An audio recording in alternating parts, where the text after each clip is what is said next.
नमस्कार विद्यार्थी मित्रांनो, कालच्या लेक्चरमध्ये आपण PSI ESO यांच्या पूर्व परीक्षेमध्ये या टॉपिकशी निगडित असलेले प्रश्न आपण घेतलेले आहेत. तर आजच्या जे व्हिडिओमध्ये आपण राज्यसेवा पूर्व परीक्षा 2016, 17, 18 या परीक्षेमध्ये संख्या आणि संख्याचे प्रकार या टॉपिकवर आधारित असलेले जे प्रश्न आहेत ते आपण घेणार आहोत. तर आता बघा, हा जो पहिला प्रश्न आहे, पहिला प्रश्न काय लक्षात घ्या. एका संख्येच्या दुप्पटीपेक्षा तीनने लहान असलेली संख्या ही त्या संख्येच्या तिप्पटीपेक्षा 2 ने अधिक असणाऱ्या संख्येइतकी असेल तर त्या संख्येच्या 5 पटीपेक्षा 5 ने लहान असलेली संख्या निवडा. हा प्रश्न राज्यसेवा पूर्व परीक्षा 2017 मध्ये विचारला होता. आता बघा, हा प्रश्न सोडवत असताना लक्षात घ्या, संख्या माहिती नाही तर आपण ती संख्या x घेऊ. समजा ती संख्या आपल्याला माहिती नाही, ती संख्या जर माहिती नसेल तर ती संख्या आपण x घेऊ. तर उदाहरणार्थ ज्या पद्धतीने अटी दिलेल्या आहेत त्याच्यानुसार मांडणी करा. एका संख्येच्या संख्या काय आहे x, एका संख्येच्या च्या म्हणजे काय गुणिले किती पटीपेक्षा म्हणलं दुप्पटीपेक्षा, दुप्पट म्हणजे काय गुणिले 2. संख्या काय आहे x, एका संख्येच्या संख्या माहिती नाही x, एका संख्येच्या च्या म्हणजे काय गुणिले दुप्पटीपेक्षा म्हणजे गुणिले 2. 3 ने लहान म्हणून मायनस किती ने 3 ने लहान असलेली संख्या ही त्या संख्येच्या म्हणजे कोणाच्या x च्या, त्या संख्येच्या च्या म्हणजे काय गुणिले तिप्पटीपेक्षा, तिप्पट म्हणजे गुणिले 3, तिप्पटीपेक्षा 2 ने अधिक म्हणजे काय प्लस किती ने 2 ने अधिक असलेल्या संख्ये इतके असेल म्हणजे काय समान, संख्ये इतके असेल म्हणजे समान. तर त्या संख्येच्या 5 पटीपेक्षा 5 ने लहान असलेली संख्या आपल्याला निवडायची. आता बघा, हे झालं ह्या उदाहरणावरून ह्या समीकरणाची आपण मांडणी केलेली आहे. आता इथपर्यंतचा जर आपण विचार केला तर एवढ्यावरून त्या समीकरणाची मांडणी झाली. आता बघा, हे x गुणिले 2 काय होणार 2x मायनस 3 बरोबर 3 गुणिले x 3x अधिक 2. पहा, x ची किंमत काढायचं आहे, x एका बाजूला घ्या. आता बघा, मायनस 3 हे प्लस 2 आहे, बाजू बदललं मायनस 2 होईल बरोबर 3x, हे 2x प्लस आहे, बाजू बदललं मायनस 2x होईल. Minus 3 minus 2 minus 5, minus minus plus होते, समान चिन्हांची बेरीज होते, मायनस मायनस प्लस होईल, 3 आणि 2 5, पण येणार उत्तर मायनस येईल बरोबर 3x मधून 2x वजा केलं तर किती शिल्लक राहते x बरोबर मायनस 5 मिळालं.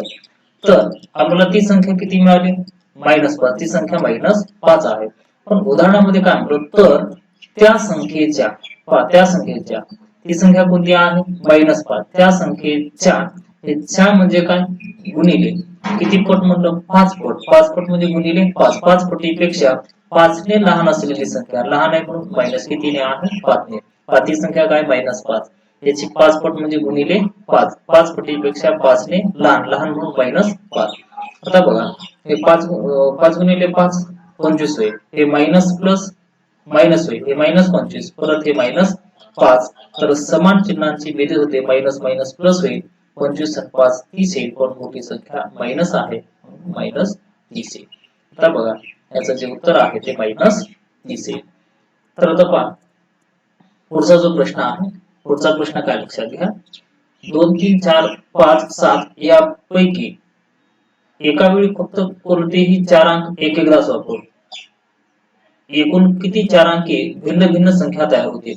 आता बघा, हा जो प्रश्न आहे, हा प्रश्न असा आहे, प्रश्न काय लक्षात घ्या, 2, 3, 4, 5, 7. आता हे जे अंक आहेत या अंकांपैकी एका वेळी फक्त कोणतेही 4 अंक एकदाच वापरून 4 अंकी भिन्न भिन्न संख्या आपल्याला तयार करायची. आता पहा, हा प्रश्न कसा आहे लक्षात घ्या, 2 आहे, 3 आहे, 4 आहे, 5 आहे, 7 आहे. तर हे अंक प्रत्येकी एकदाच वापरून, हे अंक प्रत्येकी एकदाच वापरून तयार होणाऱ्या 4 अंकी भिन्न भिन्न संख्या किती. आता बघा, किती अंकी संख्या काढायची आहे 4 अंकी, 4 अंकी संख्या काढायची म्हणून असं 4 वेळेस मांडणी करा. मग ह्या 4 वेळेस मांडणी केल्यानंतर उदाहरणामध्ये अट काही दिली नाही, समविषम असं काही दिलं नाही, मग असं काही दिलं नसेल तर अशा वेळेस डावीकडून मांडणी करायला सुरुवात करा. जर उदाहरणामध्ये एखादी अट दिली असेल तर उजवीकडून मांडायला आपल्याला सुरुवात करावी लागली असते. आता बघा, हे मांडणी करत असताना डावीकडून पहिल्या ठिकाणी हे 2 येऊ शकतो, 3 येऊ शकते, 4 येऊ शकते, 5 येऊ शकते, 7 येऊ शकते. म्हणजे किती प्रकारचे अंक येऊ शकतात? 5 प्रकारचे. म्हणजे काही 5. मग ह्या 5 अंकापैकी एक अंक गेला तर राहिले किती प्रकारच्या? 4. या 4 अंकापैकी परत एक अंक गेला तर राहिले किती प्रकारच्या? 3. या 3 अंकापैकी परत एक अंक गेला तर राहिले किती प्रकारच्या? 2. तर हे 5 गुणिले 4 गुणिले 3 गुणिले 2 याचा जर गुणाकार केला तर 5 गुणिले 4 20, 20 त्रिक 60, 60 दोन्ही 120. तर एकूण ज्या संख्या तयार होणाऱ्या आहेत त्या किती संख्या तयार होतील? 120 संख्या तयार होतील. म्हणजे या प्रश्नाचं जे उत्तर आहे ते 120 येईल. हा प्रश्न राज्यसेवा पूर्व परीक्षा 2016 मध्ये विचारला होता. आता बघा 2, 3, 4, 5, 7 हे अंक एक एकदाच वापरून तयार होणाऱ्या जर 4 अंकी संख्या जर काढायचं म्हणलं, संख्या जर तयार करायचं म्हणलं तर 120 संख्या तयार करण्यासाठी वेळ खूप जास्त लागतो. परीक्षेतल्या वेळेमध्ये त्या पद्धतीने सोडवणं होत नाही. म्हणून ही पद्धत आहे, ही पद्धत तुम्ही वापरा. कमीत कमी वेळेमध्ये तुम्हाला सोडवणं होईल. आता बघा पुढचा जो प्रश्न आहे, दिनूचे घर ते शाळा या दरम्यान 23 बस उपलब्ध आहेत. या दरम्यान 23 बस उपलब्ध आहेत. जर घरापासून शाळेपर्यंत वेगवेगळ्या बसने जाऊन परतायचे असेल तर दिनूला किती पद्धतीने ये जा करणे शक्य आहे? हा प्रश्न विचारलेला आहे राज्यसेवा पूर्व परीक्षा 2015 मध्ये. राज्यसेवा पूर्व परीक्षा 2015 मध्ये हा प्रश्न तुम्हाला विचारलेला आहे. आता बघा एक छोटासा एक उदाहरण घेऊन तुम्हाला हे प्रश्न सोडवायचं कसं हे समजून सांगतोय. ही जी कन्सेप्ट आहे, कन्सेप्ट काय आहे लक्षात घ्या. आता समजा ए आहे, ए हे एक शहर आहे आणि बी हे एक शहर आहे. तर ए या शहरापासून बी या शहरापर्यंत जाण्यासाठी 3 बस उपलब्ध आहेत. किती बस उपलब्ध आहेत? 3 बस उपलब्ध आहेत. तर आता पहा ए पासून बी या शहराकडे जाण्यासाठी किती बस उपलब्ध आहेत? 3 बस. आता बघा शाळेपर्यंत वेगवेगळ्या बसने जाऊन परतायचे आहे. म्हणजे जर समजा ह्या पहिल्या बसने गेला तर किती बस आहेत? 3 बस. पहा जर समजा पहिल्या बसनं जाताना पहिली बस वापरायचं आहे, येताना एकतर दुसऱ्या बसने यायचं किंवा तिसऱ्या बसने यायचं, पहिल्या बसने यायचं नाही. म्हणजे वेगवेगळ्या बसनं जायचं आणि परत यायचं आहे. म्हणजे जर जाताना जर आपण पहिल्या बसने गेलो तर येताना एकतर दुसऱ्या किंवा तिसऱ्या बसने यायचं. म्हणजे परत जाऊन परत येण्यासाठी हे किती उपलब्ध आहेत? किती पद्धती उपलब्ध आहेत? 2. जर एका पहिल्या जर बसनं आपण गेलं तर परत येताना ह्या पहिल्या बसनं परत यायचं नाही. म्हणजे एकतर दुसऱ्या बसनं किंवा तिसऱ्या बसनं, म्हणजे वेगवेगळ्या बसनं दुसऱ्या किंवा तिसऱ्या बसनं परत यायचं. एकतर दुसऱ्या किंवा तिसऱ्या, म्हणजे किती प्रकारे? 2. त्यानंतर जर समजा जाताना आपण दुसरी बस वापरलं तर परत येताना एकतर पहिल्या बसने यायचं किंवा तिसऱ्या बसने यायचं. म्हणजे हे किती पद्धती आहेत? 2 पद्धती. तसंच तिसऱ्या बसनं जर गेलं तर परत येताना एकतर पहिली बस वापरायचं किंवा दुसरी बस वापरायचं, तर पहिल्या बसनं किंवा दुसऱ्या बसनं परत यायचं आहे. म्हणजे लक्षात घ्या. तर हे किती झालं? हे 2, हे 2, म्हणजे 2 त्रिक 6 किती पद्धतीनं परत येता आलं त्याला? 6 पद्धती. तर आता इथं 3 बस आहेत. मग हे असं सोडवणं काही अवघड गेलं नाही. पण बसची संख्या जर जास्त असेल तर या पद्धतीने आपण सोडवू शकत नाही, कारण सोडवण्यासाठी वेळ खूप जास्त लागते. मग अशा वेळेस काय करायचं? एकूण पद्धती जर काढायचं झालं, एकूण पद्धती जर काढायचं झालं तर जेवढ्या काही बस आहेत त्या बसला, आता एकूण जर 3 बस असतील तर -1 करा, 2 घ्या आणि ह्या दोघांचा गुणाकार केलं तर किती येते? 6. हे 2, 2, 2 किती येते? 6 येते. याच पद्धतीनं लक्षात घ्या. जर याच पद्धतीनं हा प्रश्न जर सोडवायचा झाला, याच पद्धतीनं हा प्रश्न सोडवत असताना बघा, याच पद्धतीनं हा प्रश्न सोडवायचा झाला किती पद्धतीने ये जा करणे शक्य आहे. मग एकूण पद्धती जर काढायचं झालं तर किती बस आहेत? 23 बस आहेत. तर ह्या 23 ला कितीनं गुणायचं? मायनस किती करायचं? नेहमी -1 करा. 23 मधून 1 वजा केलं तर किती येते? 22. 23 गुणिले 22 या दोघांचा गुणाकार किती येते? 506. मग या प्रश्नाचं जे उत्तर आहे ते 506 बरोबर आहे. आता बघा तर 22 आणि 23 ह्या 2 क्रमवार नैसर्गिक संख्यांचा गुणाकार करत असताना या लहान संख्येचा वर्ग करा आणि त्यामध्ये तीच लहान संख्या प्लस करा, किंवा त्या मोठ्या संख्येचा वर्ग करा आणि त्यामधून तीच मोठी संख्या वजा करा. 23,529 मायनस 23 जर केलं तर 506 येते, किंवा 22,484 प्लस 22 केलं तर 605 506 आहे. म्हणजे हे अशा पद्धतीचे जर प्रश्न असतील तर कमीत कमी वेळेमध्ये सोडवण्यासाठी जेवढ्या बस आहेत त्याच्यापेक्षा एक न लहान असलेली संख्या आणि ह्या दोघांचा नेहमी गुणाकार करा. दोघांचा गुणाकार केलेले 506. या प्रश्नाचं उत्तर पर्याय क्रमांक बरोबर आहे दुसरा. हा प्रश्न राज्यसेवा पूर्व परीक्षा 2015 मध्ये विचारला होता. राज्यसेवा पूर्व परीक्षा 2015. तर पुढचा प्रश्न काय लक्षात घ्या की मेजवानीसाठी पहा, मेजवानीसाठी जमलेल्या कुटुंबियांनी पहा, मेजवानीसाठी जमलेल्या कुटुंबियांनी दोघात मिळून एक भाताचे भांडे, तिघात मिळून एक डाळीचे भांडे, पाचात मिळून एक भाजीचे भांडे आणि 6 जणात मिळून एक श्रीखंडाचे भांडे याप्रमाणे एकूण 108 भांडी पदार्थ मागवले. यामुळे कोणताही पदार्थ जास्त झाला किंवा कमी पडला नाही तर एकूण किती कुटुंबीय मेजवानीला उपस्थित होते, हा प्रश्न विचारलेला आहे राज्यसेवा पूर्व परीक्षा 2015 मध्ये. आता बघा, गृहीत धरू की एकूण 30 व्यक्ती जेवणासाठी गेले. लक्षात घ्या, एकूण किती व्यक्ती जेवणासाठी गेले? 30 व्यक्ती. तर आता बघा, दोघात मिळून एक भाताचे भांडे. आता बघा, व्यक्ती किती आहेत? 30. दोघांमध्ये मिळून एक भाताचं भांड, तर 30 जणांमध्ये किती भांडे भात मागवला जातो? 15 भांडी. आता बघा, एकूण किती जण गेले जेवायला? 30 जण. दोघांमध्ये मिळून एक भाताचं भांड मागवत आहेत, म्हणून हे 30 ला 2 जर भागलं तर कितीचा भाग जाते? 15चा. तर 15 भांडी भात मागवला. आता बघा, एकूण किती व्यक्ती गेले जेवणासाठी? 30 गेले. तिघात मिळून एक डाळीचं भांड, तिघात मिळून एक डाळीचं भांड. तिघा जणांमध्ये एक डाळीचं भांड, तर 30 जणांमध्ये 10 भांडी काय मागवलेलं आहे? डाळ. आता बघा, एकूण जी कुटुंबाची संख्या आहे, एकूण जे जेवणासाठी व्यक्ती गेलेले आहेत, त्याला जर दोघात तिघात पाचात या संख्येने जर भागलं तर येणारा जो भाग आहे तो भांड्यांची संख्या दर्शवला जाते. तर आता बघा, हा प्रश्न सोडवत असताना हा प्रश्न जर सोडवायचा झाला तर सोडवायचं कसं लक्षात घ्या. पहा, एकूण जे सदस्य आहेत, किती कुटुंबीय मेजवानीला गेले होते? पहा, किती कुटुंबीय मेजवानीला गेले होते?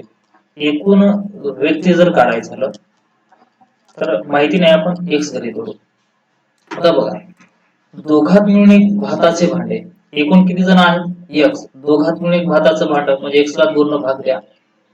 जर समजा एकूण जर समजा 30 जण गेले असतील जेवायला, दोघांमध्ये एक भाताचं भांड मागवलं तर किती भांडे भात झाला? 15 भांडी.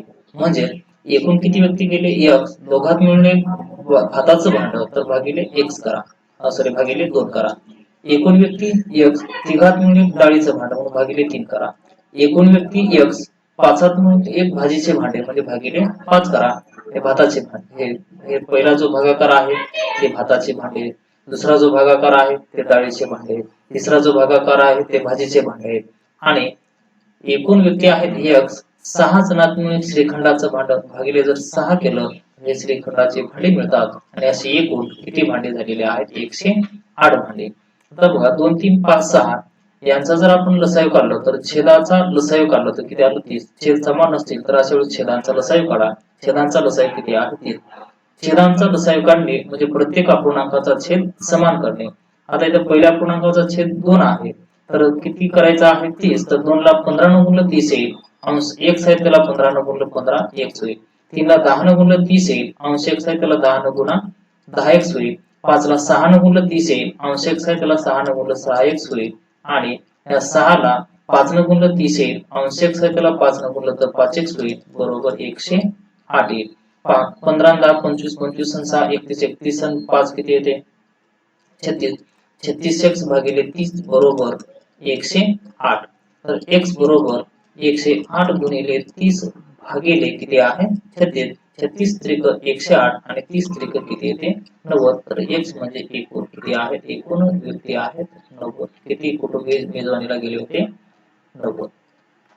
तर आता बघा, हा प्रश्न सोडवत असताना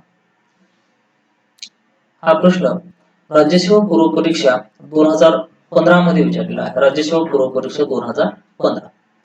तर हा प्रश्न सोडवत असताना त्याला आपण पर्यायमधून सुद्धा जाऊ शकतो बघा. पर्यायमधून जात असताना काय करायचं की सर्वात लहान पर्याय आणि सर्वात मोठा पर्याय सोडून द्यायचा. पर्यायमधून जात असताना सर्वात लहान पर्याय आणि सर्वात मोठा पर्याय सोडून द्यायचं. मग सर्वात लहान सर्वात मोठा पर्याय जर सोडून दिलं तर आता बघा एकूण किती पदार्थ आहेत.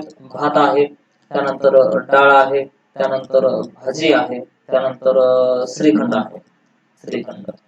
आता बघा एकूण हा दुसरा पर्याय किती आहे 60. एकूण किती कुटुंब गेले जेवण्यासाठी 60 जण. दोघात मिळून एक भाताचं भांड, तर 60 जणांमध्ये किती भात झाला 30 भांडे भात झाला. त्यानंतर एकूण जेवायला किती गेले 30 जण. तिघात मिळून एक डाळीचं भांड, तर तिघात एक, तर 60 जणांमध्ये किती झाले 60 जणांमध्ये 20 भांडी भाजी झाली. म्हणजे 60 ला जर 3 भागलं तर 20 भांडे. आता बघा एकूण 60 जण जेवणासाठी गेले आणि 5 मिळून एक भाजीचं भांड आहे. 5 मिळून एक भाजीचं भांड, तर 60 भागिले 5 जर केलं तर किती येते 12 भांडी भाजी आहे. आता बघा एकूण 60 जण जेवणासाठी गेले आणि 6 मिळून एक 6 जणात मिळून एक श्रीखंडाचं भांड, तर 60 भागिले 6 जर केलं तर श्रीखंडाचे किती भांडे आले 10. सगळ्यांची बेरीज केलं तर बेरीज किती यायला पाहिजे तर 108 येते का बघा. हे 30 आणि 20 50 50 60 70 72 किती आलं 72. पहा कुटुंबीय आपण 60 घेतलं तर भांड्यांची संख्या किती मिळाली 72. भांड्यांची संख्या 72 मिळाली. भांड्यांची संख्या किती पाहिजे आपल्याला 108. 108 ही संख्या 72 पेक्षा मोठी आहे, म्हणून कुटुंबियाची जी संख्या आहे ती 60 पेक्षा मोठी असेल. मग 60 पेक्षा मोठी असेल तर 60 पेक्षा मोठी असलेली जी संख्या आहे ते 90 आणि 120 आहे. हे 60 येणार नाही आणि 30 ही येणार नाही. मग आता आपण 90 चा विचार करू.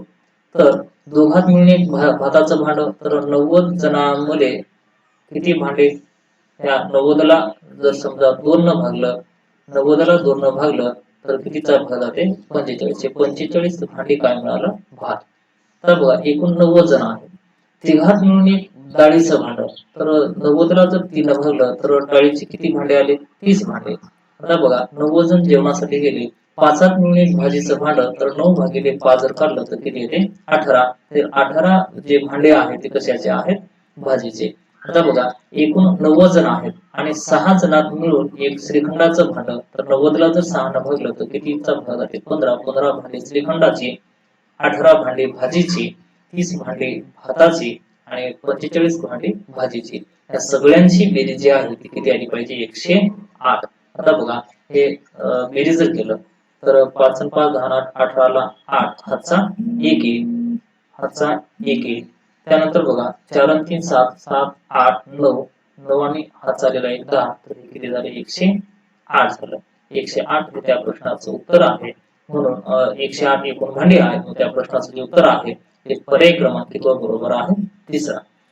तर आता बघा हा याच्या पुढचा जो प्रश्न आहे हा सुद्धा प्रश्न राज्यसेवा पूर्व परीक्षा 2015 मध्येच विचारलेला आहे.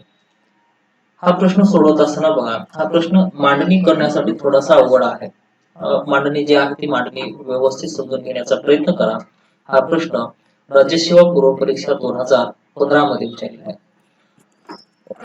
तर आता पहा 5 मैत्रिणी स्टॅम्पच्या खजिन्याविषयी बोलत होत्या. पहा एकूण किती मैत्रिणी आहेत 5 मैत्रिणी आहेत. एक आहे अनु आहे, दुसरी आहे दीपा आहे, अनु दीपा. त्यानंतर काय आहे लाली.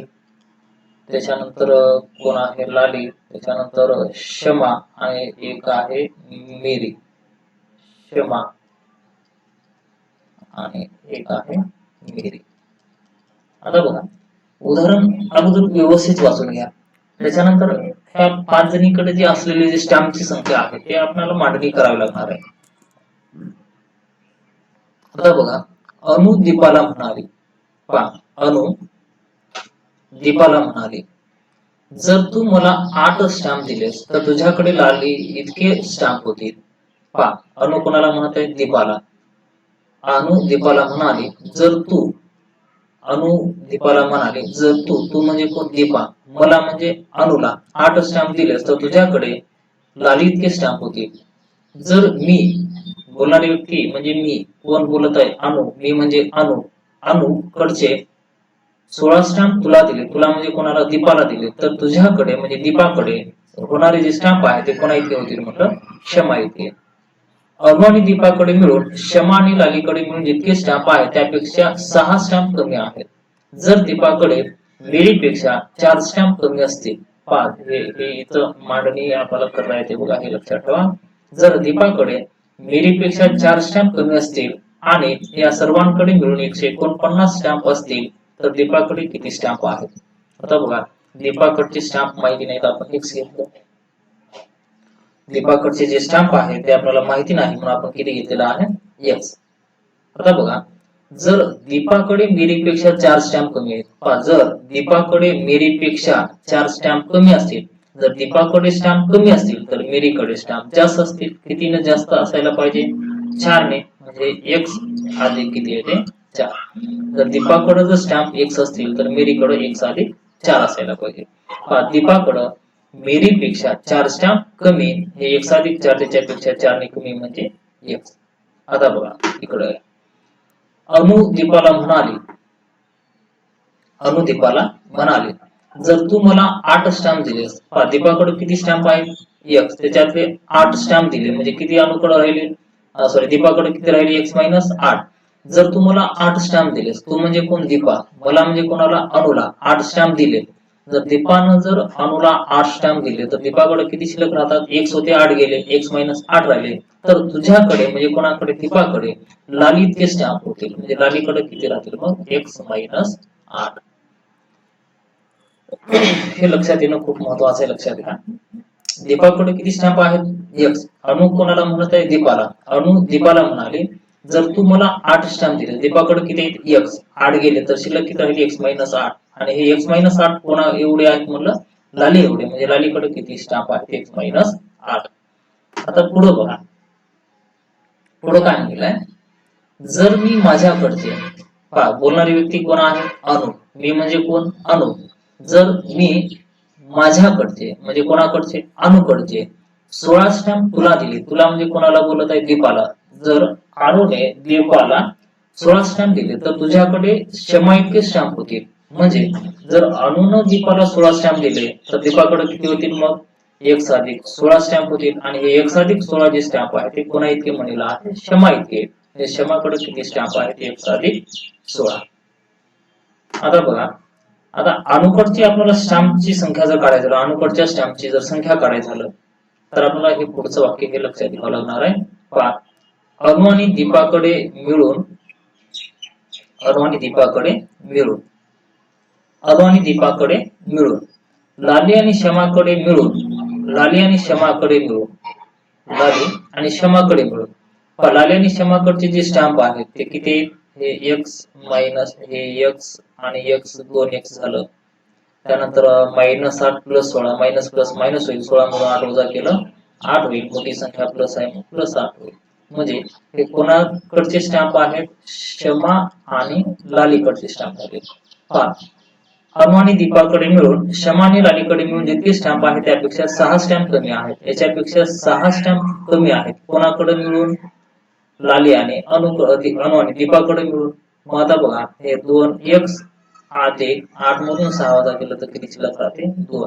म्हणजे हे एवढे जे स्टॅम्प आहेत ते कोणाकडे आहेत अनु आणि दीपाकडे. मग आता अनुकडचे जर स्टॅम्प काढायचे झाले, अनुकडचे स्टॅम्प किती आहेत माहिती नाही, अनुकडचे स्टॅम्प किती आहेत माहिती नाही, अधिक x दीपाकडचे स्टॅम्प x बरोबर या दोघांकडे किती स्टॅम्प आहेत 2x अधिक 2. आता बघा अनुकडचे स्टॅम्प काढायचं झालं तर 2x अधिक 2 हे प्लस x बाजू बदललं मायनस x होईल. अनुकडचे जे स्टॅम्प आहेत 2x मायनस x म्हणजे x अधिक 2 हे कोणाकडचे स्टॅम्प आहेत अनुकडचे, हे x अधिक 2 हे अनुकडचे स्टॅम्प झाले. आता बघा या सगळ्यांकडे मिळून एकूण किती स्टॅम्प आहेत, एकूण 149 स्टॅम्प आहेत. आता बघा ह्या 101 जर बेरीज केलं तर 1 2 3 4 आणि 5 हे किती एक झाले 5x झाले, अधिक 5x अधिक हे 2 आणि हे 16 4 20, 16 4 20, 20 आणि 2 22, हे 22 कसं आहे प्लस 22 आहे. आणि हे मायनस किती आहे 8, 22 मधून 8 वजा केलं 14, मोठी संख्या प्लस आहे प्लस हे 5x अधिक 14 बरोबर एकूण जे स्टॅम्प आहे ते किती 149. 5x बरोबर 149 प्लस 14 बाजू बदललं -14 होईल. x बरोबर 149 मधून 14 वजा केले 135 हे 5 भागाकाराचे 135 ला जर 5 ने भागलं कितीचा भाग जाते 27 चा. तर x म्हणजे कोणाकडचे स्टॅम्प आहे दीपाकडचे किती स्टॅम्प आहे 27. तर आपल्याला कोणाकडचे स्टॅम्प काढायचे दीपाकडे किती स्टॅम्प आहे तर दीपाकडचे जे स्टॅम्प आहे ते किती आहेत 27. तर हे उदाहरण सोडवत असताना सगळ्यात महत्वाचं आहे की ही एवढी मांडणी करता येणं हे सगळ्यात महत्वाचं आहे. हे मांडणी जर करता आली नाही तर तुम्हाला हे उदाहरण सोडवता येत नाही. आता बघा हाच प्रश्न मी परत एकदा तुम्हाला समजून सांगतो. थोडासा प्रश्न समजायला अवघड आहे. परत एकदा लक्षात घ्या. आता बघा एकूण किती मैत्रिणी आहेत 5. कोणकोणते आहेत अनु आहे, त्यानंतर दीपा आहे, त्यानंतर लाली आहे, शमा आहे आणि मेरी आहे. तर आता बघा जर दीपाकडे मेरीपेक्षा 4 स्टॅम्प कमी आहेत, जर दीपाकडे ह्या मेरीपेक्षा 4 स्टॅम्प कमी असतील तर मेरीकडे दीपापेक्षा 4 स्टॅम्प जास्त असणार. म्हणजे मेरी आणि दीपा यांची जर आपण मांडणी केलं तर 1 + 4 येईल. आता बघा हे उदाहरणाच्या सुरुवातीला या आता बोलणारी व्यक्ती कोण आहे अनु. अनु दीपाला म्हणाली. अनु जी बोलणारी व्यक्ती आहे ती मी, माझे, मला असा त्याचा अर्थ होतो. आणि अनु कोणाला बोलत आहे दीपाला. म्हणजे दीपा म्हणजे तू, तुला, तिने असे शब्द कोणासाठी वापरले जातात दीपासाठी. पहा जर तू म्हणजे कोण दीपा, मला म्हणजे कोणाला अनुला 8 स्टॅम्प दिले तर तुझ्याकडे लाली इतके स्टॅम्प होतील. पहा दीपाकडे किती स्टॅम्प आहे 1, त्याच्यातले किती गेले 8 गेले. तर दीपाकडे किती राहिले x - 8 राहिले. आणि हे x - 8 कोणा इतके स्टॅम्प मुलीला आहे लाली इतके. म्हणजे लालीकडे किती स्टॅम्प असायला पाहिजे x - 8. जर आता बघा दुसरी अट, या दुसऱ्या अटीवरून क्षमाची मांडणी होते व क्षमाकडे असलेल्या स्टॅम्पची मांडणी होते.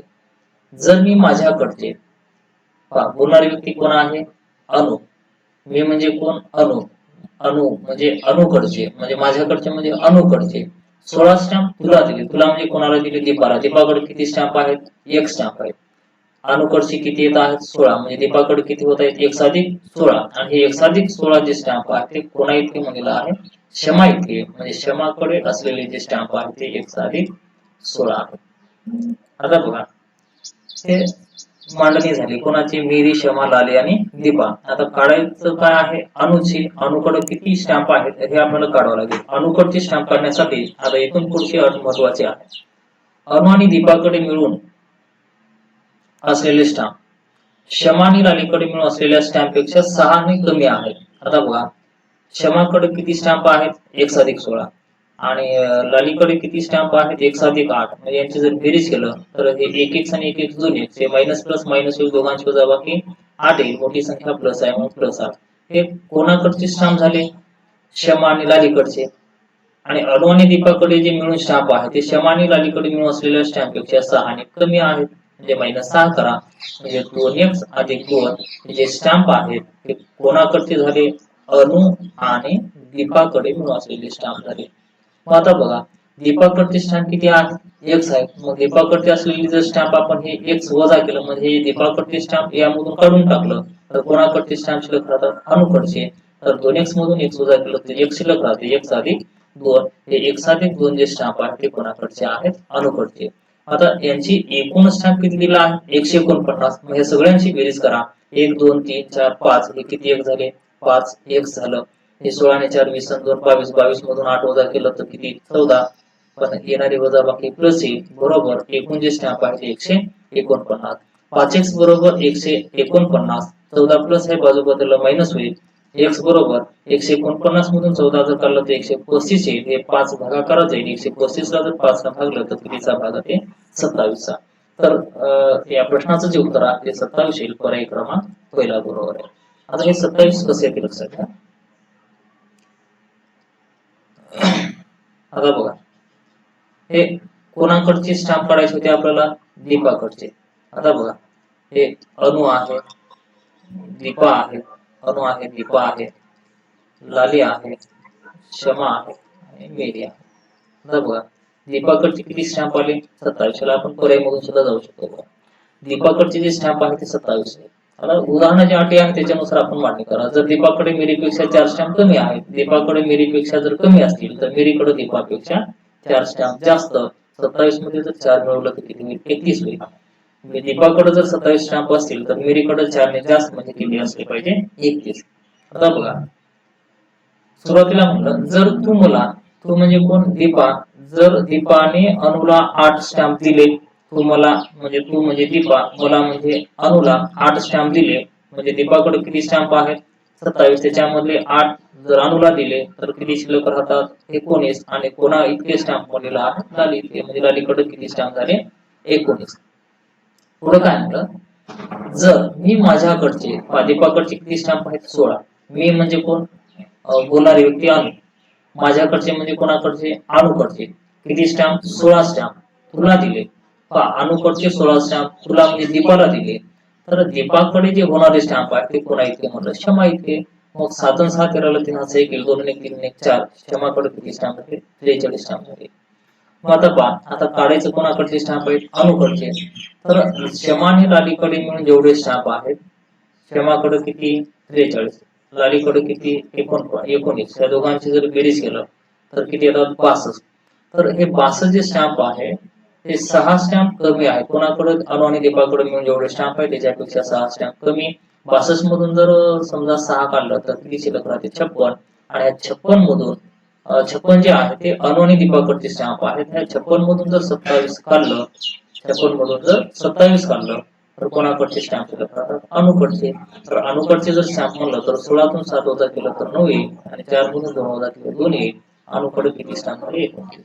ह्या सगळ्यांची जी बेरीज आहे, सगळ्यांची बेरीज किती आली पाहिजे? 149. पाहिजे 9 7 16, 16 आणि 9 16 आणि 9 25, 25 आणि 3 28, 28 आणि 29 9 हातचे 2, 3 आणि 2 5 आणि 4 9 10, 10 आणि 2 12, 12 आणि 2 14. आले 149. म्हणून पर्याय क्रमांक पहिला बरोबर आहे की दीपाकडे एकूण 5 स्टॅम्प आहे. सॉरी, किती? 27 स्टॅम्प आहे. पुढचा प्रश्न पहा. हा प्रश्न राज्यसेवा पूर्व परीक्षा 2018 मध्ये विचारलेला आहे. राज्यसेवा पूर्व परीक्षा 2018. प्रश्न काय लक्षात घ्या की लुसीकडे, झिनत आणि जया यांच्याकडे असलेल्या नारळांच्या बेरजेच्या दुप्पटीपेक्षा 10 नारळ कमी आहेत. जयाकडे झिनतच्या दुप्पट नारळ आहेत. जर लुसीने झिनतला 15 व जयाला 5 नारळ दिले तर झिनत व जया यांच्याकडे प्रत्येकी लुसीकडे सुरुवातीला असलेल्या नारळांच्या अर्ध्या संख्येचे नारळ असतील तर झिनतकडे सुरुवातीला असलेल्या नारळांची संख्या दर्शवणारा पर्याय निवडा. हा प्रश्न राज्यसेवा पूर्व परीक्षा 2018 मध्ये विचारला होता. तर आता बघा, हा प्रश्न सोडवत असताना बघा, तर एकूण किती व्यक्ती आहेत त्याची मांडणी करा. एक आहे लुसी, दुसरे आहे झिनत, लुसी आहे, झिनत आहे आणि जया. आता बघा, जर लुसीकडे, झिनत आणि जया यांच्याकडे असलेल्या नारळांच्या बेरजेच्या दुप्पटीपेक्षा 10 नारळ कमी आहेत. लुसीकडे, झिनत आणि जया यांच्याकडे मिळून जेवढे नारळ आहेत त्या नारळांच्या बेरजेच्या दुप्पटीपेक्षा 10 नारळ कमी आहेत असं म्हणतात. जयाकडे झिनतच्या दुप्पट नारळ आहेत. जयाकडे झिनतच्या दुप्पट नारळ आहेत. झिनतकडे जर एक नारळ असतील तर जयाकडे त्याच्या दुप्पट म्हणजे किती नारळ असतील? 2x नारळ असतील. दुप्पट म्हणजे 2x नारळ असतील. जर जयाकडे झिनतच्या दुप्पट नारळ आहेत, जर लुसीने झिनतला 15 व जयाला 5 नारळ दिले, आता बघा, जर लुसीने, हे लक्षात घ्या, जर लुसीने झिनतला 15 दिले व जयाला 5 नारळ दिले, झिनतकडे नारळ किती? x होते. 15 दिले म्हणजे x अधिक 15 झाले. जयाकडे नारळ किती आहे? 2x. तिला किती दिले? 5 दिले. लुसीने झिनतला 15 व जयाला 5 नारळ दिले तर झिनत व जया यांच्याकडे, झिनत व जया यांच्याकडे प्रत्येकी लुसीकडे सुरुवातीला असलेल्या यांच्याकडे प्रत्येकी लुसीकडे सुरुवातीला असलेल्या नारळाच्या अर्ध्या संख्येतले नारळ असतील. म्हणजे हे झिनतकडे किती नारळ आहेत? x नारळ आहेत. जर लुसीने त्या झिनतला 15 नारळ दिले, जर 15 नारळ दिले तर हे जे नारळांची संख्या झालेली आहे झिनतकडे, त्या लुसीच्या सुरुवातीला जेवढे नारळ होते त्याच्या निम्मे झाले. मग जर झिनतकडे ही जी नारळांची संख्या आहे त्या लुसीच्या जर निम्मे असतील तर लुसीकडे असलेल्या नारळांची संख्या एक्स अधिक 15ची दुप्पट म्हणजे काय होईल 2x अधिक 15 दोन्ही 30 होईल. 2x अधिक 15 दोन्ही 30 होईल.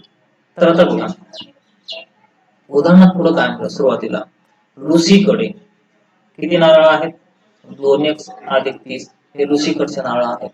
झिनत आणि जयाकडे असलेल्या झिनतकडे नारळ किती x जयाकडे नारळ किती 2x लुसीकडे झिनत आणि जयाकडे असलेल्या नारळांच्या बेरजेच्या दुपटीपेक्षा म्हणजे गुणिले 2 दुपटीपेक्षा 10 नारळ कमी आहेत. कोणाकडे लुसीकडे म्हणजे बरोबर लुसीकडचे नारळ आहेत. म्हणजे 2x अधिक 30 बरोबर 2 गुणिले x 2x होईल किंवा 1x आणि 2x 3x 3 दोन्ही किती x झालं हे 6x झालं मायनस किती आहे 10. तर आता बघा हे 30 ला 30 मायनस 10 बाजू बदललं प्लस 10 हे 6x 2x प्लस आहे बाजू बदललं मायनस 2x हे किती होईल 40 होईल. या 6x मधून 2x वजा केलं किती x शिल्लक राहते 5x 6x मधून 2x वजा केलं तर शिल्लक किती राहते 4x. त्या गुणाकाराचा भागाकारा जाईल 40 ला जर 4 ने भागलं तर कितीचा भाग राहते 10चा. तर झिनतकडे जे नारळांची संख्या आहे ती किती आहे 10. ही एक मांडणी झाली.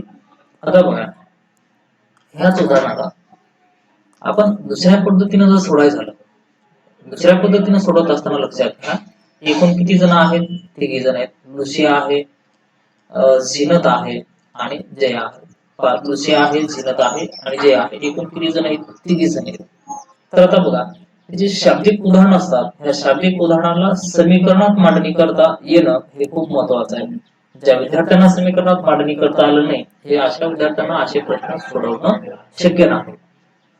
तर जास्तीत जास्त जे शाब्दिक उदाहरण असतात त्याला समीकरणामध्ये मांडणी करण्याचा प्रयत्न करा. हे जे असे जे उदाहरण आहे ते व्यवहारीमध्ये उदाहरण जास्त असे पाहायला मिळतात. तर ज्या विद्यार्थ्यांना ह्या समीकरणाची मांडणी करणं अवघड जाते असे विद्यार्थी व्यवहारीवरील उदाहरणांची जास्तीत जास्त प्रॅक्टिस करा. किंवा बीजगणिताचा जो भाग आहे दोन चलातील रेषीय समीकरण दोन चलातील रेषीय समीकरणे किंवा वर्ग समीकरणे हा जो बीजगणिताचा जो भाग आहे तर त्यावरचे उदाहरण सोडवण्याचा प्रयत्न करा. असे उदाहरण तुम्हाला सोडवायला अवघड जाणार नाही. तर आता बघा हा प्रश्न सोडवत असताना आपण थोडस ह्याच प्रश्नाला अगोदरच्या पद्धतीपेक्षा थोडस वेगळ्या पद्धतीने सोडवण्याचा प्रयत्न करू. आता बघा लुसीकडे झिनत आणि जयांच्याकडे असलेल्या नारळांच्या बेरजेच्या दुपटीपेक्षा 10 नारळ कमी आहेत. हा पहिला जो एवढा भाग दिला आहे हा एवढा भाग हे उदाहरण सोडवण्यासाठी हे आवश्यक नाही. आता बघा ह्या भागाचा आपण वापर न करता या उदाहरणाला सोडवायचं कसं हे मी तुम्हाला थोडक्यामध्ये सांगणार आहे. आता बघा जयाकडे झिनतच्या दुप्पट नारळ आहेत. झिनतकडे नारळ किती x जयाकडे झिनतच्या किती पट नारळ म्हणलं दुप्पट म्हणलं. आता बघा हे लुसीकडचे नारळ काढत बसण्याची काही गरज नाही. लुसीकडे नारळ किती आहेत किंवा लुसीकडच्या नारळांची संख्या काय आहे हे काढण्याची गरज नाही. त्याचं कारण का आहे बघा आपल्याला कोणाकडचे नारळ काढायचे झिनतकडचे नारळ काढायचे. मग झिनतकडचे जर नारळ काढायचं झालं तर लुसीकडचे नारळ काढण्याची गरज नाही. त्याचं कारण असं आहे बघा हे इथून जर म्हणून जो भाग दिला आहे हा जर म्हणून भाग जे दिला आहे याची मदत घेऊन आपल्याला त्या x ची किंमत मिळते. कसं मिळते बघा जर लुसीकडे किती नारळ आहेत सॉरी झिनतकडे किती नारळ आहेत x आणि जयाकडे किती नारळ आहेत 2x जयाकडे किती नारळ आहेत 2x. पुढे काय म्हणलं जर लुसीने झिनतला 15 नारळ दिले झिनतकडे किती नारळ आहेत x किती नारळ दिले म्हटलं 15 नारळ दिले. जर लुसीने झिनतला 15 नारळ दिले व जयाला 5 नारळ दिले झिनतला किती नारळ दिलेले आहेत 15 व जयाला किती नारळ दिलेले आहेत 5 तर झिनतला 15 व जयाला 5 नारळ दिले तर यांच्याकडे प्रत्येकी म्हणजे झिनतकडे आणि जयाकडे प्रत्येकी लुसीकडे सुरुवातीला असलेल्या नारळांच्या अर्ध्या संख्येचे नारळ असतील. अर्ध्या संख्येचे म्हणजे ह्या दोघीकडे जे नारळ आहेत हे झिनतकडे जे नारळ झाले किंवा ह्या जयाकडचे जे नारळ झालेले आहेत तर हे झिनत किंवा जयाकडचे जे नारळांची संख्या आहे ह्या लुसीकडे नारळ असलेल्या संख्येच्या निम्मे आहेत. म्हणजे ही जी 1+15 आहे लुसीच्या निम्मे आहे किंवा 2x+5 जे आहेत हे लुसीकडे असलेल्या नारळांच्या निम्मा आहे. म्हणजे हे झिनतकडे आणि जयाकडे जे झालेले नारळ आहे ते ह्या लुसीच्या तुलनेमध्ये कसे आहेत समान आहेत. समान आहेत म्हणजे बरोबरीचं चिन्ह येईल. मग आता बघा हे 15 हे 5 प्लस आहे बाजू बदललं -5 होईल बरोबर 2x हे x प्लस आहे बाजू बदललं मायनस होईल. x एका बाजूला घ्या आणि संख्या एका बाजूला घ्या. 15तून 5 वजा केलं तर 10 येईल. 2x मधून x वजा केलं तर x शिल्लक राहते. x बरोबर किती आलं 10. तर हे x म्हणजे कोणाकडचे नारळ आहे, झिनतकडचे. तर झिनतकडचे जे नारळ आहेत किती, बरोबर आहे 10. म्हणून या प्रश्नाचं जे उत्तर आहे ते पर्याय क्रमांक पहिला बरोबर आहे. हा प्रश्न राज्य सेवा पूर्व परीक्षा 2018 मध्ये विचारला होता. तर आता बघा हा जो प्रश्न आहे या प्रश्नाला आपण पर्यायमधून सुद्धा जाऊ शकतो. पर्यायमधून जात असताना बघा मला कोणाकडचे नारळ काढायला सांगितलं होतं, झिनतकडचे. मग पर्यायमध्ये जी नारळांची संख्या दिली आहे ती झिनतकडचे नारळ घ्या. आता आपण पहिला पर्याय आपलं उत्तर आहे, मग आपण 10 न घेता 15 हा पर्याय घेऊन बघू. 15 काय येत नाही. तर झिनतकडे किती नारळ आहेत, 15. ज्याकडे झिनतच्या दुप्पट नारळ आहे, जसं उदाहरणामध्ये दिलं त्या पद्धतीने वाटणी करा. झिनतकडे नारळ आहेत 15, ज्याकडे झिनतच्या दुप्पट नारळ आहेत, या 15चे दुप्पट किती आहे, 30. त्यानंतर पुढे काय म्हणलं बघा, लुसीकडे झिनत आणि जया यांच्याकडे असलेल्या नारळांच्या बेरजेच्या दुपटीपेक्षा 10 नारळ कमी आहेत. या दोघीकडे नारळ किती झाले, 45. 45 ची दुप्पट 90. 90 पेक्षा 10 ने कमी म्हणजे किती, 80. लुसीकडे नारळ किती झाले, 80. पुढे काय म्हणलं, जर लुसीने झिनतला 15 नारळ दिले आणि जयाला 5 नारळ दिले, तर यांच्याकडे जे नारळांची संख्या झालेली आहे, यांच्याकडे जे नारळांची संख्या झालेली आहे ती लुसीच्या जे नारळ आहे त्याच्या निम्म आहे. 80च्या निम्म 30 येते का, नाही. किंवा 80च्या निम्म 35 आहे का, नाही. मग या प्रश्नाचं जे उत्तर आहे ते पर्याय क्रमांक दुसरा येणार नाही, 15 येणार नाही. आता बघा पहिला पर्याय 10 का बरोबर येते बघा, तर लुसी आहे, झिनत आहे आणि जया आहे. तर पर्याय आहे पहिला 10.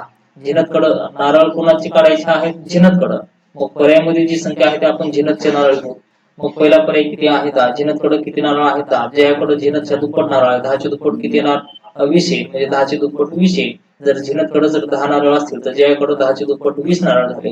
आता बघा उदाहरणाच्या सुरुवातीला काय दिलं की लुसीकडे असलेल्या नारळांची संख्या हे झिनत आणि जयाकडे असलेल्या नारळांच्या बेरजेच्या दुपटीपेक्षा 10 नारळ कमी आहेत. या दोघांची बेरीज 30. 10 आणि 20 30. 30 ची दुप्पट 60. 60 पेक्षा 10 ने कमी म्हणजे किती होणार, 50. म्हणजे लुसीकडचे जे नारळ आहेत ते किती झाले, 50. पुढे काय म्हणलं बघा, जर लुसीनं झिनतला 15 नारळ दिले, किती होते झिनतकडं 10, 15 दिले तर किती झाले, 25. आणि जयाला 5 नारळ दिले, जयाकडे 20 आहेत, 5 दिले तर किती झाले, 25. तर हे त्या दोघीकडे जे नारळांची संख्या झालेली आहे ते लुसीकडे असलेल्या नारळांच्या संख्येच्या निम्म. या 50 निम्म 25 किंवा 50 निम्म 25 येते. म्हणून या प्रश्नाचं उत्तर पर्याय क्रमांक पहिला बरोबर आहे. झिनतकडे असलेल्या नारळांची जी संख्या आहे ती 10 ही बरोबर आहे. हा प्रश्न राज्य सेवा पूर्व परीक्षा 2018 मध्ये विचारला होता. पुढचा प्रश्न काय लक्षात घ्या, शहर ए पासून बी चे 2 तिकिटांचे आणि शहर ए ते सी पर्यंतचे 3 तिकिटांचे एकूण बस भाडे 75 रुपये आहे, 77 रुपये आहे.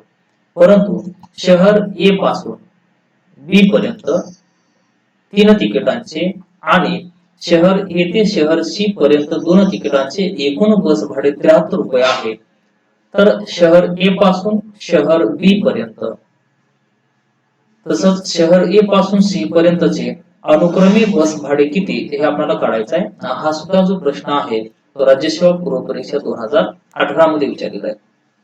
तर आता बघा हा प्रश्न सोडवण्याची जी पद्धत आहे ही पद्धत मी सांगतो, व्यवस्थित समजून घेण्याचा प्रयत्न करा. तर बघा हे ए हे शहर आहे, हे बी हे शहर आहे आणि हे सी हे शहर आहे. पण ए या शहरापासून बी या शहरापर्यंत जर जायचं झालं तर बस भाडं आहे x रुपये, म्हणजे प्रति व्यक्तीला x रुपये एवढं तिकीट द्यावं लागते बस भाड्यामध्ये तिकीट. आता बघा जर ए या शहरापासून सी या शहरापर्यंत जर जायचं झालं तर बस भाडे जे आहे ते y रुपये प्रति व्यक्ती आहे. आता बघा ए पासून बी पर्यंत जर जायचं झालं म्हणजे ए या शहरापासून बी या शहरापर्यंत जर जायचं झालं तर किती रुपये द्यावं लागते एका व्यक्तीला तिकीट, x रुपये. आणि ए या शहरापासून सी या शहरापर्यंत जायचं झालं तर प्रत्येक व्यक्तीला किती रुपये तिकीट द्यावं लागते, y रुपये.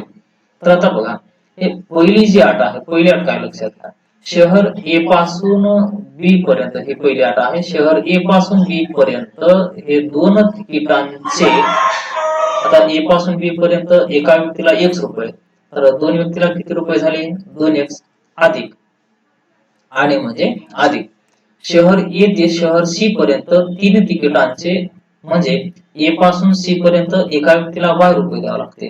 तर 3 व्यक्तीला म्हणजे 3y असं एकूण किती रुपये भाडं झालेलं आहे? 77 रुपये भाडं झालं. हे झालं पहिलं समीकरण. दुसरं समीकरण काय आहे लक्षात घ्या. शहर ए पासून बी पर्यंतचे 3 तिकिटांचे ए पासून बी पर्यंत एका व्यक्तीला ₹100 द्यावं लागते.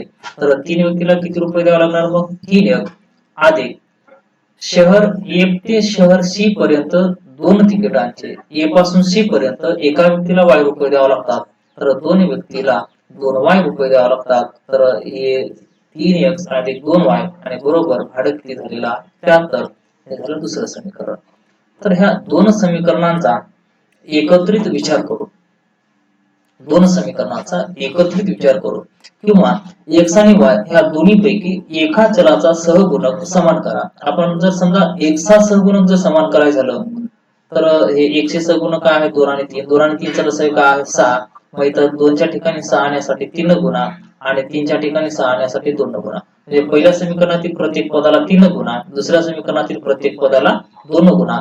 हे 3 पहिल्या समीकरणाला आपण 3 गुणत आहे. 3 दोन्ही 6x होईल, 3 त्रिक 9y होईल, बरोबर 27 त्रिक 7 त्रिक 21 ला 2, 7 एक 21 आणि 2 23, 230. हे झालं तिसरं समीकरण. आता दुसऱ्या समीकरणाचा x चा सहगुणक 6 आणण्यासाठी 3 ला 2 गुणावं लागते. म्हणजे दुसऱ्या समीकरणातील प्रत्येक पदाला 2 गुणा, 2 त्रिक 6x होईल अधिक 2 दोन्ही 4y होईल आणि 73 दोन्ही किती येते? 146. हे झालं चौथं समीकरण. हे तिसऱ्या आणि चौथ्या समीकरणाची वजाबाकी करू. मग यांची आपण वजाबाकी करू. Plus 6x minus 6x cancel होईल. 9y मधून 4y जर काढलं तर 5y शिल्लक राहते, बरोबर 11 तून 6 वजा केलं 5 येईल, 12 तून 4 वजा केलं 8 येईल, 1 मधून 1 वजा केलं 0. 5y बरोबर 85 तर y बरोबर 85 भागिले 5. 85 ला जर 5 ने भागलं कितीचा भाग जाते? 17चा. हे y ची जी किंमत आहे म्हणजे a पासून c पर्यंत a ते c पर्यंतचं जे भाडं आहे ते किती रुपये आलं? 17. तर आपल्याला कोणाची किंमत काढायची आहे? a पासून b पर्यंत म्हणजे x ची किंमत काढायची आहे. मग x ची किंमत जर काढायचं झालं तर आलेली y ची किंमत कोणती आहे? एका समीकरणामध्ये ठेवा. 2x अधिक पहिलं समीकरण काय बघा, 2x अधिक 3 गुणिले y ची किंमत 17 बरोबर किती आहे? 77. आहे 2x ला 2x, त्यानंतर 3 गुणिले y ची किंमत 17 बरोबर 77. मग 2x बरोबर 77, 17 त्रिक 51. मग x बरोबर 7 मधून 1 वजा केलं तर 6 आणि 7 मधून 5 वजा केलं 2, 26. हे 2 भागाकार जाईल. 26 ला 2 ने भागलं कितीचा भाग जाते? 13. तर a पासून b पर्यंत 13 आणि a पासून c पर्यंत 17. म्हणजे या प्रश्नाचं जे उत्तर आहे ते 13,17. 13,17 म्हणजे पर्याय क्रमांक किती आहे? एक मिनिट. ए पासून शहर ए पासून बी व सी ते अनुक्रमे बस भाडे किती? ए पासून बी पर्यंतचं भाडं 13 आणि ए पासून सी पर्यंतचं भाडं 17. 13 व 17 पर्यायामध्ये थोडीशी चूक झालेली आहे. हा दुसरा जो पर्याय आहे, दुसरा पर्याय लक्षात घ्या. दुसरा पर्याय आहे 13,17. म्हणून या प्रश्नाचं उत्तर जे आहे पर्याय क्रमांक दुसरा आहे. आता बघा, ही जी पद्धत आहे ही पद्धत आपण सोडवायचं जर म्हणलं या पद्धतीनं तर सोडवण्यासाठी वेळ थोडासा जास्त लागतो. मग आपण ही पद्धत वापरत असताना लक्षात घ्या, ए बी आणि सी आहे. सुरुवातीला ए पासून बी पर्यंत 2 तिकीट आहेत आणि बी पासून ए पासून सी पर्यंत किती तिकीट आहेत? 3 तिकीट आहेत. नंतर काय झालं? ए पासून बी पर्यंत 3 तिकीट झाले, नंतर ए पासून सी पर्यंत 2 तिकीट झाले. तर हे जे यांची जी बेरीज आहे लक्षात घ्या, यांची जी बेरीज आहे ते 3 आणि 2 5, 3 आणि 2 5. हे बेरीज जर समान असेल, हे लक्षात घ्या, बेरीज जर समान असेल तर x आणि y हे लक्षात घ्या, x आणि y या दोघांची जर आपण बेरीज करायचं झालं तर हे 77 आणि 73 ह्या दोघांची बेरीज करायचं. 77 आणि 73 ह्या दोघांची जर बेरीज केलं तर 150 येईल. हा 150 ला हे 2 आणि 3 ह्या दोघांच्या बेरीजला 5 न भागलं तर कितीचा भाग जाते? 30 चा. तर x आणि y या दोघांची बेरीज किती येते? याची लक्षात घ्या. थोडक्यामध्ये सांगत आहे, जर ए पासून बी पर्यंत 2 तिकीट आणि बी पासून सी, ए पासून सी पर्यंत 3 तिकीट, परत ए पासून बी पर्यंत 3, परत ए पासून सी पर्यंत 2, म्हणजे हे 2 3 2 3 ची जर बेरीज समान येत असेल, ह्या सहगुणकांची बेरीज जर समान असेल तर अशा वेळेस त्या एक्स आणि वाय ची जर बेरीज काढायचं झालं तर 77 आणि 73 या दोघांची बेरीज करून हे 3 आणि 2 5 न भागलं तर 30 चा भाग आहे. आणि जर समजा यांची वजाबाकी जर काढायचं झालं, हे लक्षात घ्या, यांची वजाबाकी जर काढायचं झालं तर हे 77 आणि 73 या दोघांची वजाबाकी करा. 77 आणि 73 या दोघांची वजाबाकी 4 येईल आणि हे 2 आणि 3 मधला फरक किती आहे? 1. 4 ला जर 1 न भागलं तर कितीचा भाग जाते? 4 चा. म्हणजे x अधिक y 30, x मायनस y 4. यावरून x ची जर किंमत काढायची झालं तर हे 1x आणि 1x 2x हे plus y minus y cancel होते. हे 30 आणि 4 किती येते? 34. 2x बरोबर 34. तर x बरोबर किती आहे? 17. x बरोबर 17. त्यानंतर y ची जर किंमत काढायची झाली, y ची किंमत पहा, इथं x लहान आहे y मोठा आहे. x लहान आणि y मोठा, कारण a पासून b पर्यंतचं जे भाडं आहे ते कमी आणि a पासून c पर्यंतचं जे भाडं जास्त आहे. दोन संख्यांची बेरीज, दोन संख्यातला जर फरक दिला, पहा एक मिनिट लक्षात घ्या, यांची बेरीज किती आहे? 30 आहे आणि त्यांच्यामधला फरक किती आहे? 4. यावरून त्या संख्या जर काढायचं झालं तर लहान संख्या जर काढायचं झालं तर बेरीज आणि वजाबाकीची बेरीज, वजाबाकी करून 2 न भाग द्या. आणि मोठी संख्या जर काढायचं झालं तर बेरीज आणि वजाबाकीची बेरीज करून 2 न भाग द्या. 30 मधून 4 वजा केलं तर 26, त्याला 2 न भागलं तर 13 चा भाग येईल. आणि 30 आणि 4 दोघांची बेरीज 34, त्याला जर 2 न भागलं तर कितीचा भाग येईल? 17 चा भाग येईल. म्हणजे a पासून b पर्यंतचं भाडं 13 रुपये, a पासून c पर्यंतचं भाडं 17 रुपये. म्हणजे 13 आणि 17 असलेला जो पर्याय आहे ते कितवा बरोबर आहे? दुसरा. तर हा प्रश्न राज्यसेवा पूर्व परीक्षा 2018 मध्ये विचारला होता. पुढचा प्रश्न काय लक्षात घ्या, हा जो प्रश्न आहे हा प्रश्न सुद्धा राज्यसेवा पूर्व परीक्षा 2018 मध्ये विचारला. राज्यसेवा पूर्व परीक्षा 2018 प्रश्न सोडवत असताना बघा, जे अंक दिलेले आहेत 2 आहे, 3 आहे, 5 आहे, 6 आहे, 7 आहे आणि 9 आहे. हे किती अंक आहेत? 1 2 3 4 5 6. पहा हे एकूण किती अंक आहेत? 6 अंक आहेत. तर ह्या 6 अंकापासून 5 ने भाग जाणारी, पहा ह्या 6 अंकापासून 5 ने भाग जाणारी, 6 अंकापासून 5 ने भाग जाणारी कोणताही अंक पुन्हा न येता अशा 3 अंकी किती संख्या तयार होतील? पहा किती अंकी संख्या बनवायची आहे? 3 अंकी. असे आपण उदाहरण बरेच घेतलेले आहेत आणि हा प्रश्न राज्यसेवा पूर्व परीक्षा 2018 मध्ये विचारला आहे. जर 3 अंकी संख्या जर बनवायचं झालं तर असं 3 वेळेस मांडणी करा.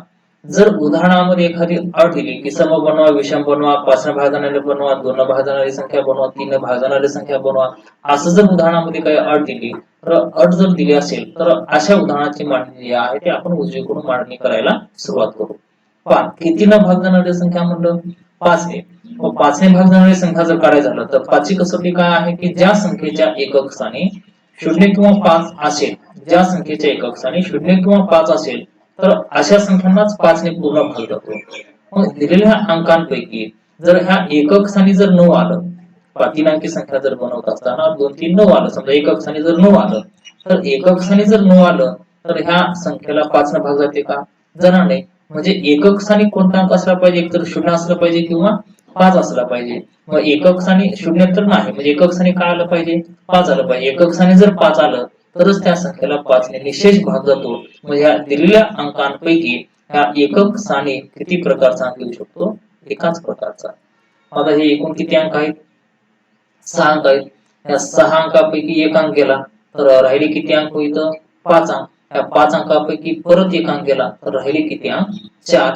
तर ह्यांचा जर आपण गुणाकार केला तर 5 गुणिले 4 20, 20 एक 20. तर एकूण जे किती संख्या तयार होतात 3 अंकी, 5 ने भाग जाणाऱ्या 3 अंकी 20 संख्या तयार होतील. या प्रश्नाचं उत्तर पर्याय क्रमांक कितवा बरोबर आहे? चौथा बरोबर आहे.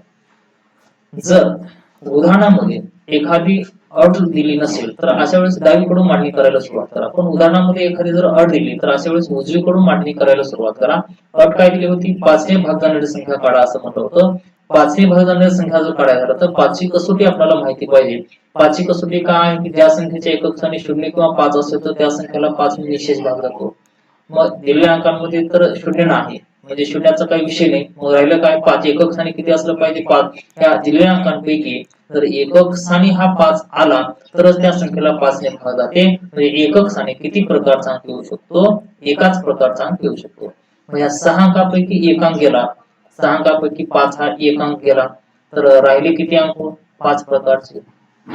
मग या 5 अंकापैकी परत एक अंक गेला तर राहिले किती प्रकारचे अंक? 4 प्रकारचे.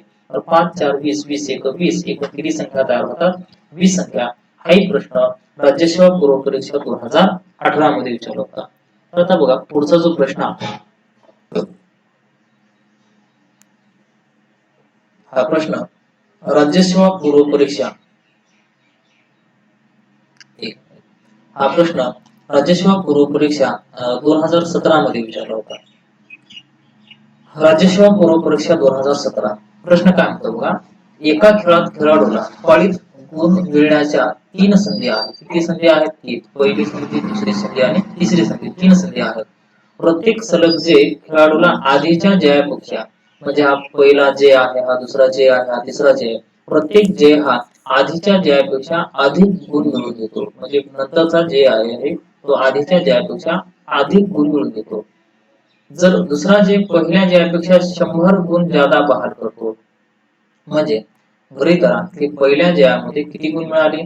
x गुण. तर दुसरा जो जय आहे ते पहिल्या जयापेक्षा किती गुण जास्त बहाल करतो? म्हटलं 100 गुण म्हणजे x अधिक 100.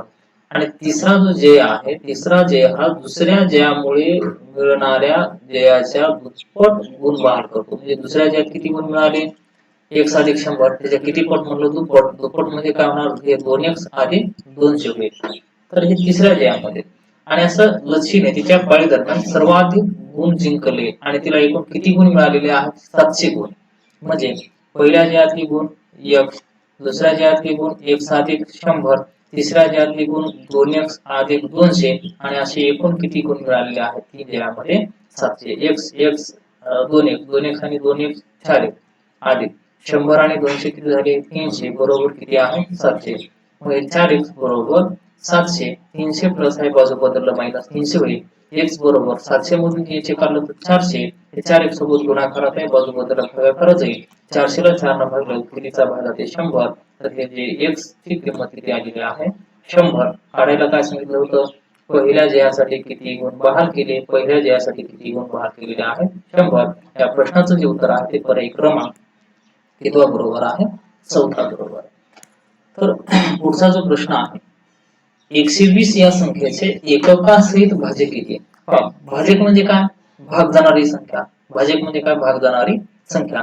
आता बघा हा 120 चे जर भाजक काढायला झालं 120 चे भाजक काढत असताना बघा 120 या संख्येला भाग जाणारी संख्या 1 न भाग जाते, 2 न भागते, 3 न जाते, 4 न, 5 न, 6 न, 8 न, असं 1 पासून 120 पर्यंत जाण्याच्या ऐवजी असं लक्षात घ्या 120 ला भाग जाणारी लहानात लहान संख्या 1 न 120 ला भागलं तर कितीचा भाग? 120 चा. इकडून पहिली संख्या लहान संख्या आणि इकडून मोठी संख्या होते. 2 न 120 ला कितीचा भाग जाते? 60 चा. 3 न 120 ला कितीचा भाग जाते? 40 चा. 4 न 120 ला कितीचा भाग जाते? 30 चा. 5 न 120 ला कितीचा भाग जाते? 24 चा. 6 न 120 ला कितीचा भाग जाते? 20 चा. 7 न भाग जात नाही. 8 न 120 ला कितीचा भाग जाते? 15 चा. आता 9 न भाग जाते. 10 न 120 ला कितीचा भाग जाते? 12 चा. म्हणजे एक पासून एककासहित म्हणजे एक पासून तर 1 1 2 3 4 5 6 7 8 9 10 11 12 13 14 15 16. तर या प्रश्नाचं जे उत्तर आहे ते एककासहित भाजक जे आहे ते किती मिळाले आहे? 16. आता बघा संख्या 120 आहे आणि 120 या संख्येला भाग जाणाऱ्या संख्या आपल्या सहज लक्षामध्ये आल्या. 120 ला भाग जाणाऱ्या संख्या आपल्या सहज लक्षामध्ये आल्या. पण भाग जाणाऱ्या संख्या जर सहज लक्षात येत नसतील, आता समजा मोठ्या संख्या आहेत, समजा 2704 आहे, तर या 2704 ला कोणकोणत्या संख्येला 1 पासून 2704 पर्यंत कोणत्या संख्येला भाग द्यावं आपल्या लवकर लक्षामध्ये येत नाही.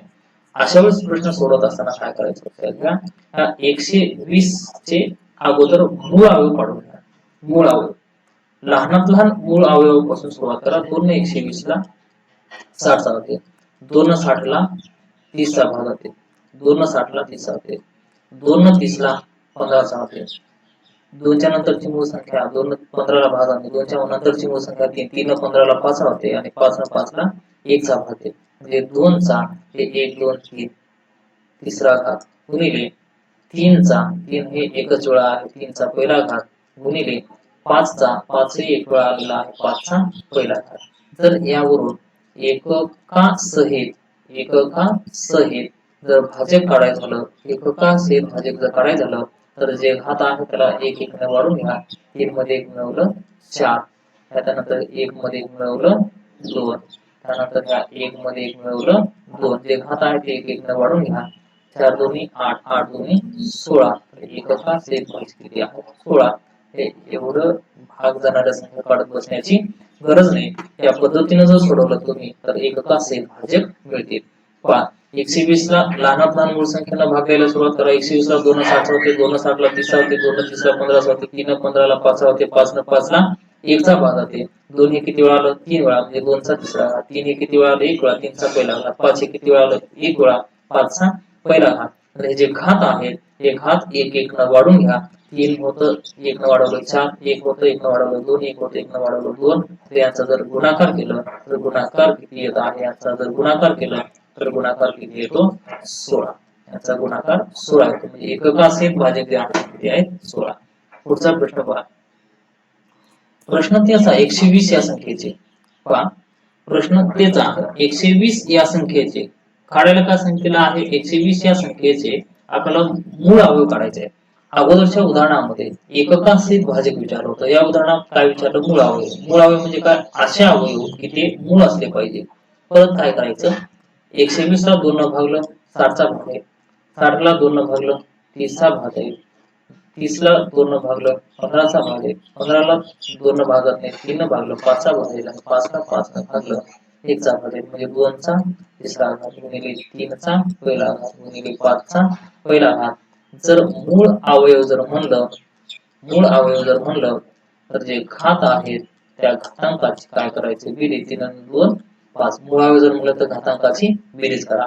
आणि प्रश्न असा असेल आणि जर असं म्हणलं की एककासहित भाजक जर काढायला म्हणलं, एककासहित भाजक जर काढायचं झालं तर जे घात आहे ते एक एक ने वाढवा आणि त्यांचा गुणाकार करा. एककासहित भाजक म्हणलं तर 16 येईल, पण मूळ अवयव जर म्हणलं तर किती येते? 5 येईल. मूळ अवयव जर काढायचं झालं तर या घातांकाची बेरीज करा आणि एककासहित भाजक जर काढायचं झालं तर घात जे आहे ते एक एक न वाढवा आणि त्यांचा गुणाकार करा. या पद्धतीनं आपल्याला हे जे प्रश्न आहे ते सोडवता येतात. परत लक्षात घ्या, मूळ अवयव जर काढायचं झालं तर घातांकाची बेरीज करा. एककासहित भाजक जर काढायचं